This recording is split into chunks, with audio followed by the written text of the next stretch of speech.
इसकी बुद्धि बिगाड़ी परीक्षित की कलयुग ने आकर के। और फिर परिणाम क्या निकला कि जिधर सब लोग साथी थे उससे अलग रूट उसने ले लिया, किसी शिकार के पीछे पीछे भागते हुए, और भटक गए। जो कैंप चलता है राजा महाराजाओं के साथ में सामग्री का, खान पान का, उससे अलग हो गए क्योंकि बुद्धि बिगड़ी हुई थी। उससे अलग हो गए। दंड एक तरह से नहीं मिलता, जब दिमाग खराब होता है तो हर जगह चोट पड़ती है। उससे बिछड़ गए और जब प्यास लगी, भूख लगी, तो संग में कोई नहीं, अकेले रह गए। तो जंगल में भटके और वहां एक समीक मुनि का आश्रम था। समीक मुनि उस समय बैठे हुए थे ध्यान में, और इन्होंने जाकर के उनसे पानी मांगा कि मुनिवर मुझे बहुत प्यास लगी है, मुझे पानी चाहिए। लेकिन वो किस कंडीशन में थे? शांत मीलित लोचन, शांत आत्मा, उनके नेत्र बंद है, लोचन नेत्र, उनके नेत्र बंद हैं, शांत आत्मा, और वो भगवान के ध्यान में बैठे हुए। अब जब व्यक्ति ध्यान में बैठा है तो कोई राजा पानी मांग रहा है, उनको कैसे मालूम पड़ा? उन्होंने कोई ध्यान नहीं दिया, उन्होंने कुछ नहीं सुना, लेकिन बुद्धि भ्रष्ट कर दी।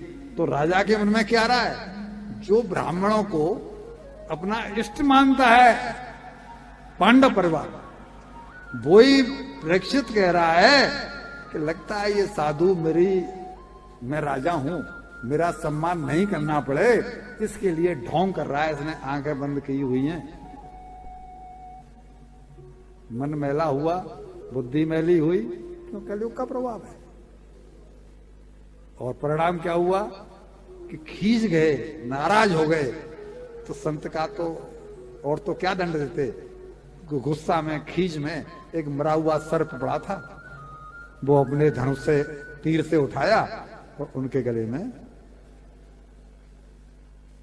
इतने बड़े समीक मुनि जो त्रिकालदर्शी हैं, उनका ऐसा अपमान, ये तो मरा हुआ सर्प डाल के चले गए। इनका जो बेटा है उसका नाम है श्रृंगी, वो उसने उनको बताया दूसरे लोगों ने कि भाई राजा परीक्षित आए थे। अब किसी की हिम्मत तो पड़ी नहीं राजा परीक्षित से कोई कुछ कह सके। तो राजा परीक्षित आए थे, तो उनका बेटा उस समय था नदी पर, वो तो खेल रहा था, बच्चा था, लेकिन ब्राह्मण पुत्र है, एक ऐसे त्रिकालदर्शी ऋषि का पुत्र है। तो उसको बताया कि तेरे पिताजी के गले में राजा परीक्षित मृतक सर्प डाल गए हैं। तो उसने वहीं पर जल लिया नदी का, मंत्र पढ़े और श्राप दे दिया कि जिसने मेरे पिताजी के गले में मृतक सर्प डाला है, मैं उसे श्राप देता हूं कि आज से 7वें दिन उसको जिंदा तक्षक सर्प डसेगा और उसकी मृत्यु।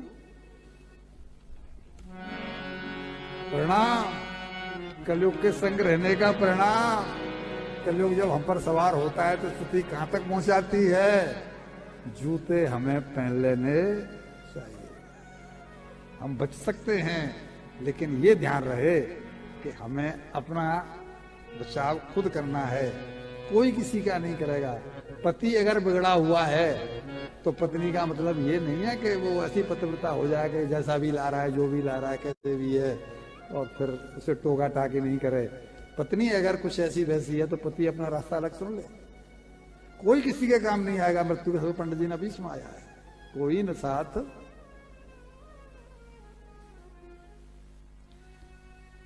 को कहता है संगी कि मेरे पिताजी तो समाधि में थे, नशा समाधि रोज से, और उसको लगा कि मेरे पिताजी ढोंग कर रहे हैं। ये उसका दुर्भाग्य है कि वो संत की कदर नहीं कर पाया। तो उन्होंने क्रोध में कहा, इति लंगति मर्यादम, राजा की मर्यादा है कि वो संत महात्माओं का पालन करे, सम्मान दे, उनके भोजन का इंतजाम करे, उनके रहने का इंतजाम करे। बनियों के बारे में क्या कहा जाता है? बनियों की ये मर्यादा है कि वो कहीं पर अगर कोई भूखा देख रहा है, बनिए साहूकार है, सेठ है, लाला है, उनका ये फर्ज बनता है कि गांव के बाहर कोई मंदिर है, बनिए से मतलब व्यापारी, गांव के बाहर कोई मंदिर है और कोई साधु वहां आया है तो कम से कम भोजन का इंतजाम तो करे। साधु की तो फैक्ट्री चल नहीं रही है, साधु तो भोजन की सामग्री साथ लेके चलता नहीं। उसी तरह ये राजा है, इसको तो उनका सम्मान करना चाहिए। इतनी लंघितम मर्यादा, इसने मर्यादा का उल्लंघन किया है, तो मैं साथ देता हूं तत्सक सप्त में।